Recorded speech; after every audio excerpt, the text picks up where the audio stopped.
Hello दोस्तों, welcome back. Active directory के इस एपिसोड में आपका स्वागत है। तो दोस्तों, इस एपिसोड में हम बात करेंगे एडी पोर्ट्स के बारे में।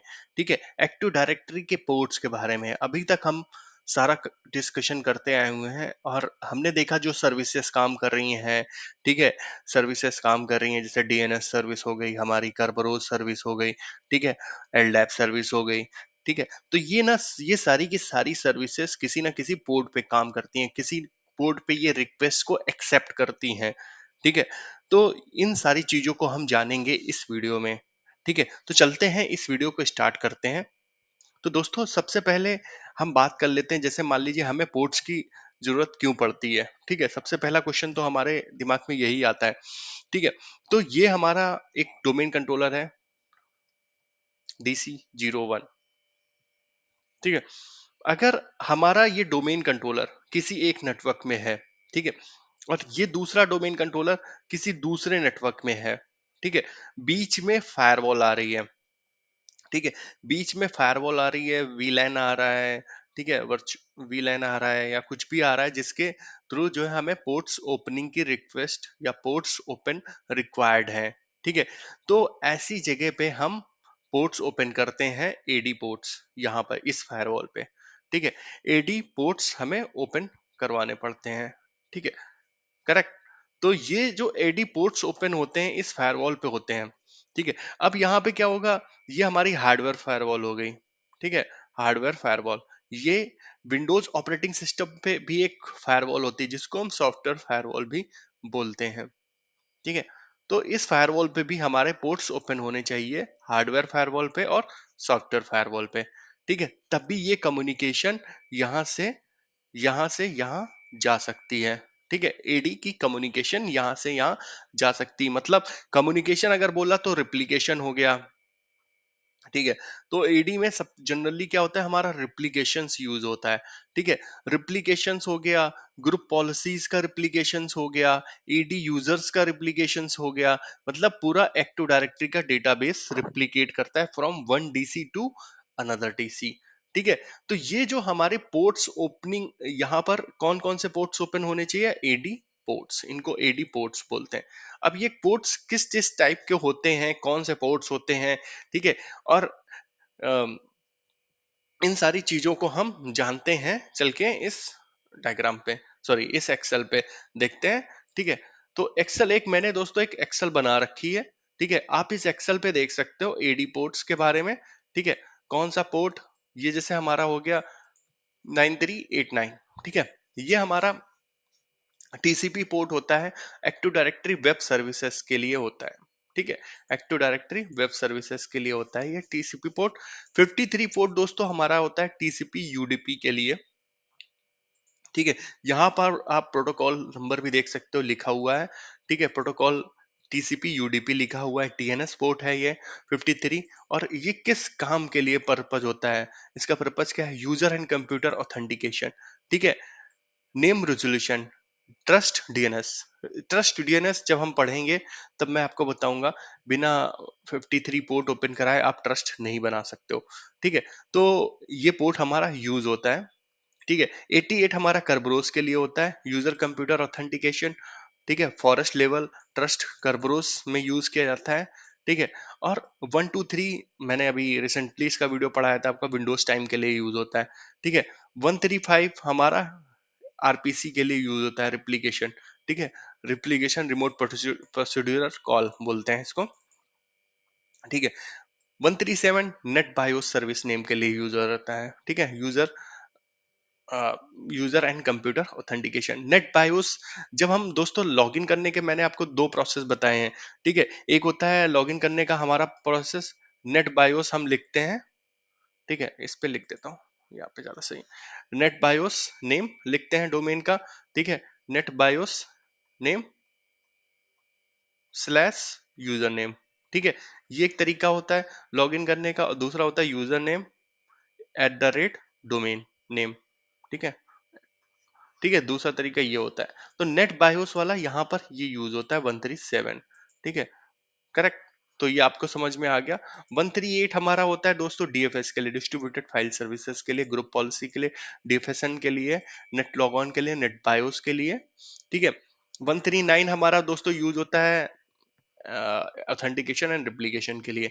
389 टीसीपी यूडीपी प्रोटोकॉल हमारा यूज होता है directory replication, user group policy and trust. ठीक है, एलडैप के लिए भी यूज होता है। और 445 भी हमारा किसके लिए यूज होता है, ये आप देख सकते हो यहाँ पर स्क्रीन पर। 464 रिप्लिकेशन यूजर, ये किसके लिए यूज होता है। 636 हमारा क्या होता है, एसएसएल हो जाता है एलडेप का। ठीक है, तो ये हमारा पोर्ट किस लिए यूज होता है आप यहाँ पे देख सकते हो। ठीक है, जीसी मैंने आपको पढ़ा दिया था, तो ये जीसी है। जीसी ये हमारा एसएसएल है। और ये हमारे अपर पोर्ट होते हैं, डायनेमिक अपर पोर्ट। ठीक है, अगर आप 2008 से ऊपर यूज कर रहे हो तो ये पोर्ट आप यूज करोगे। ठीक है, अगर आप 2008 से नीचे यूज कर रहे हो तो ये वाले पोर्ट आप यूज करोगे। ठीक है, 1024 ये हमारे किसके लिए हैं, 2008 से नीचे वालों के लिए। ठीक है, तो ये मे भी आपको क्लियर हो गया होगा। ठीक है, अगर आपके पास कोई भी क्वेश्चंस हो तो प्लीज कृपया मुझे कमेंट बॉक्स में बताएं। ठीक है दोस्तों, तो ये आपको क्लियर हो गया पोर्ट्स। ठीक है, तो ये पोर्ट्स आप यहाँ पे देख सकते हो, ऑथेंटिकेशन रिप्लिकेशन के लिए कौन कौन से पोर्ट यूज हो रहे हैं। ठीक है, इसको आप डिवाइड कर सकते हो। अब इंपॉर्टेंट ये है कि कंसेप्ट समझना। ठीक है, कंसेप्ट समझना दोस्तों इंपॉर्टेंट ये है हमारे लिए। ठीक है, अब ये मैंने आपको बता दिया एक डोमेन कंट्रोलर से दूसरे डोमेन कंट्रोलर। ठीक है, मान लीजिए आपको, ये आपकी दो साइट्स हैं। एक साइट ये है हमारी साइट दोस्तों, क्या हो गया आपका लोकेशन, वर्किंग लोकेशन ये हो गया। ये मान लीजिए हमारा दिल्ली लोकेशन में ऑफिस है। ठीक है, जहां पे हमारे डोमेन कंट्रोलर रखे हुए हैं। ठीक है, ये हमारा लखनऊ की लोकेशन हो गई। ठीक है, जहां पे डोमेन कंट्रोलर रखे हैं। तो आपको क्या है, आपके बीच में, इनके बीच में वीपीएन वैन कनेक्टिविटी होगी। ठीक है, इसको वैन कनेक्टिविटी बोलते हैं।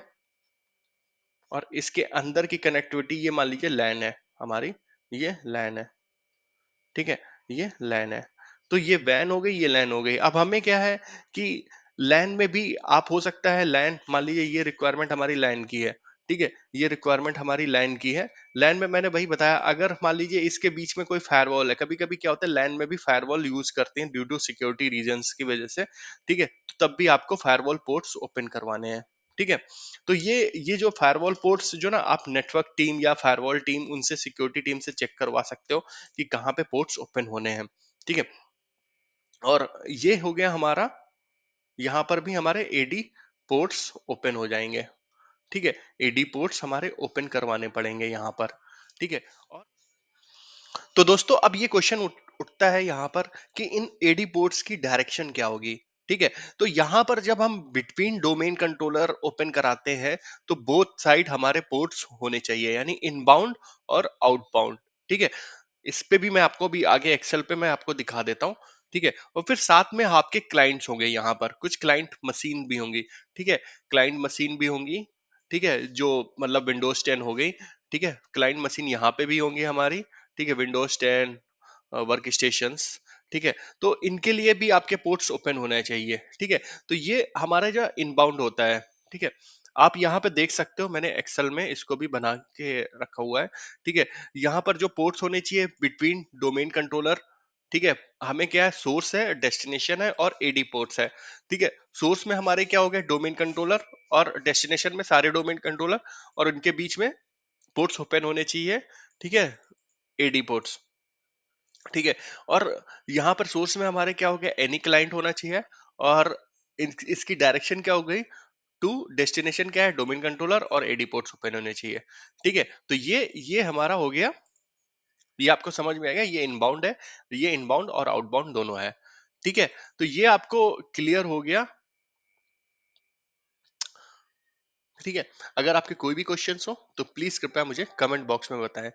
ठीक है, तो अब हमारा दूसरा क्वेश्चन आता है दोस्तों कि हम जो है ना, कैसे वेरीफाई करेंगे, कैसे चेक करेंगे कि पोर्ट्स ओपन हो गए हैं। ठीक है, तो इसके लिए 4 वे हैं। पहला है पोर्ट क्वेरी। ठीक है, पोर्ट क्वेरी एक टूल है। ठीक है, दूसरा है पावर सेल। ठीक है, तीसरा है पीएस स्क्रिप्ट। चौथा है टेलनेट। ठीक है, तो ये सारी चीजें हम देख लेते हैं। पावर सेल दोस्तों पावर सेल के थ्रू चेक करने के लिए ये कमांड होती है, टेस्ट नेट कनेक्शन। ठीक है, कंप्यूटर नेम, ये जो है मेरे हरियाणा वाले मतलब अभी मैं दिल्ली की डीसी पे लॉगिन हो और हरियाणा का चेक कर रहा हूँ। ठीक है, तो ये जो है अगर आप यहाँ पे होस्ट नेम लिखोगे, होस्ट नेम,